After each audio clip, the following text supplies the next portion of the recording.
Welcome back. రెడ్డిగా మనతోటి రాజకీయ విశ్లేషకులు కేఎస్ ప్రసాద్ గారు ఉన్నారు. వారితో మాట్లాడదాం. కేఎస్ ప్రసాద్ గారు, గుడ్ ఈవినింగ్ అండి. Good evening sir. ఒక టీడీపీ ఎమ్మెల్యే వ్యాఖ్యల్ని వైసీపీ ఎమ్మెల్యే బలపరచడాన్ని ఎలా చూద్దాం కేఎస్ ప్రసాద్ గారు? ముందుగా రాజ్ న్యూస్ ప్రేక్షకులకు నమస్కారం, అలాగే ప్యానల్లో ఉన్న మిత్రులకి మీకు కూడా నమస్తే సార్. ఒకటి నేను చాలా కేటగిరీగా చెప్పగలను, బోండా అమ్మ గారికి మంత్రి పదవి కావాలి అని చెప్పి చాలా బాగా మాట్లాడాడు, ధన్యవాదాలు.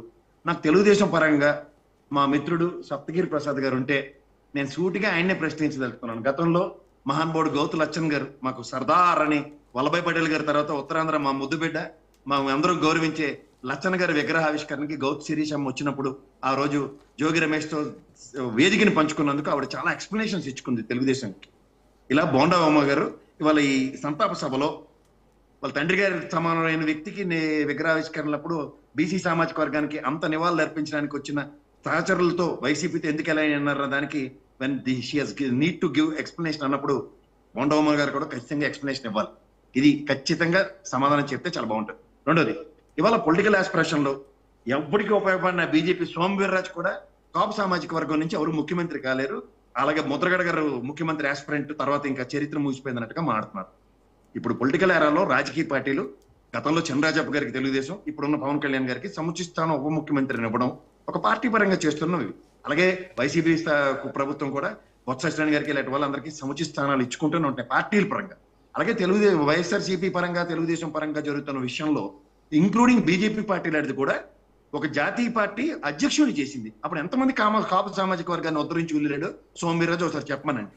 ఇలాంటివి ఏవీ లేకుండా వాళ్ళు commitment towards their respective parties and as well as సామాజిక వర్గానికి ఎన్హాన్స్మెంట్ కి వాళ్ళు ఎవరు చిత్తశుద్ధి చాటుకున్నప్పుడు, నాకు తెలిసి ఒకసారి ప్రజారాజ్యం పార్టీ 18 సీట్లు గెలిచారు, దగ్గర 18 నుంచి 20% ఓటు బ్యాంక్ కాంకర్ చేశారు. ఆయనే తన పార్టీని కాంగ్రెస్ లో విలీనం చేశారు. తర్వాత పవన్ కళ్యాణ్ గారు ఈ రోజు కూడా డబుల్ డిజిట్ దాటట్లేదు. సో ఒక ప్రస్థానంలో ఇవాళ జనసేన ఒక కాపు సామాజిక వర్గ పరంగా ఒక పార్టీ అనే విధి విధానాలతో నియమాలతో properties over a period of time, ఇవాళ కాకపోయినా 10-15 ఏళ్ళకి డౌన్ ద లైన్ ఆయన ఒక సామాజిక వర్గంగా ఎన్హాన్స్ అవ్వడానికి అవకాశం ఉంటే దాన్ని కూడా తృణప్రాయంగా ఏది పడితే అది మాడుతున్న సోమవీర్రాజు లాంటి వాళ్ళు ఖచ్చితంగా ఖండించాలి. మూడోది, ఒక పొలిటికల్ ఏరాలో కొన్ని ఆస్పిరేషన్స్ తో కొన్ని పార్టీలు ఉంటాయి, కొన్ని సందర్భాల్లో వాటిని ఇంకొక పార్టీలతో పొత్తులు పెట్టుకుంటారు, ఇవన్నీ జరుగుతున్న పరిణామాలు. కానీ లేచిందే ప్రయాణం అన్నట్టుగా కుదిరితే కుదరనట్టుగా మాట్లాడడం ఎంతవరకు? ఇప్పుడు తోట త్రిమూర్తులు గారు ఉన్నారు, గతంలో అంబటి రాంబాబు గారు, పేరునాయన్ గారు, వీళ్ళందరూ సామాజిక వర్గ పరంగా ఎక్కడ పడితే అక్కడ ప్రతి వేదికలను పంచుకుని మాట్లాడుతున్నారు. వీళ్ళు వాళ్ళ నియోజకవర్గాలకు మాత్రమే పరిమితం.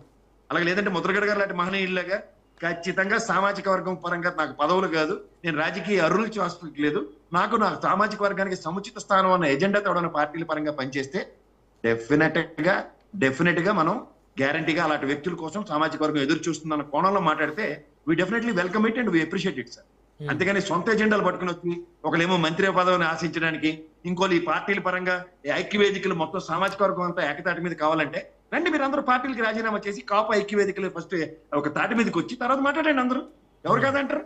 అలాంటి అవకాశాలు ఏవి తీసుకోరు.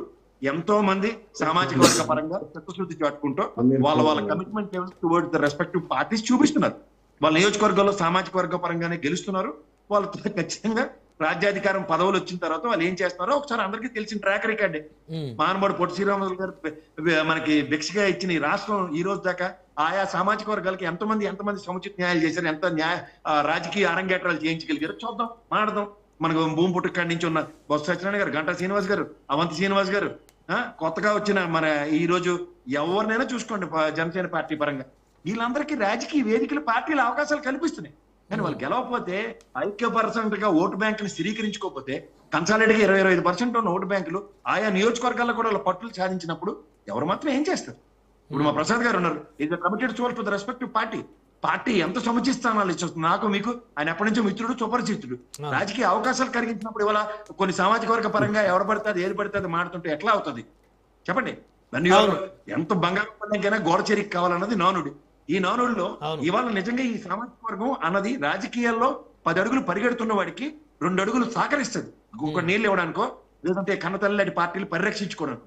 అది శాశ్వతంగా జరుగుతున్నాయి రాజకీయ పార్టీల పరంగా. సోమవీర్రాజుకి జాతీయ పార్టీ అధ్యక్షుడు ఇస్తే తన ఐడెంటిటీ తనే ప్రూవ్ చేసుకోలేప్పుడు. ప్రధానమంత్రి గారు వచ్చినప్పుడు హూ ఆర్ యు అని అడిగితే సమాధానం చెప్పలేండి. అంటే ఇక్కడ కేసు ప్రసాద్ గారు అప్పట్లో ఆయన మీద బాగా బురద కూడా చాలా మంది చల్లారంట కదా. ఆయన ఏదో జగన్మోహన్ రెడ్డి గారితో లాలూచి పడ్డారు, ఆయనకి జగన్మోహన్ రెడ్డి గారికి ఏదో లోపాయకార ఒప్పందం ఉంది, ఆయన మీద నిత్యం విషయం జల్లేసి ఆయన బదనాం చేశారని కూడా ఆయన సంబంధించిన వాళ్ళు ఇప్పటికీ మాట్లాడుతూ ఉంటారు. మరి నాకు అర్థమైన చెప్తా నాకు ఎందుకు సార్, ఆయన మీద ఏమైనా పెద్ద ఐకానిక్ పర్సనాలిటీ టాల్ పర్సనాలిటీలా ఈ రాష్ట్రానికి దమ్మిడికి పనికిరాని బీజేపీ పార్టీకి ఒకసారి అధ్యక్ష